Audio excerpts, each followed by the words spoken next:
कोल्हापूर जिल्हा दूध दुभत्या जनावरांसाठी प्रसिद्ध असून इथं शेतकरी त्यांच्या दुभत्या पशूंवर पोटच्या पोरासारखं प्रेम करतात.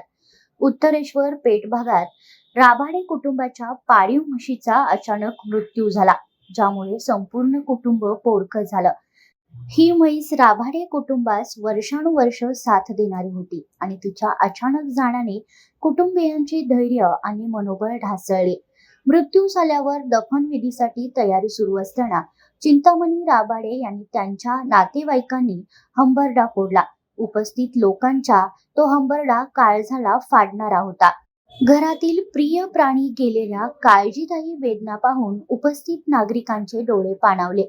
या घटनेमुळे प्राणी आणि मानव यांच्यातील निस्वार्थ प्रेम पुन्हा एकदा समोर आलं असून कोल्हापुरी संस्कृतीतील जनावरांवरील जीवापाड असलेलं नातं लोकांना अनुभवल्याचं दिसतं.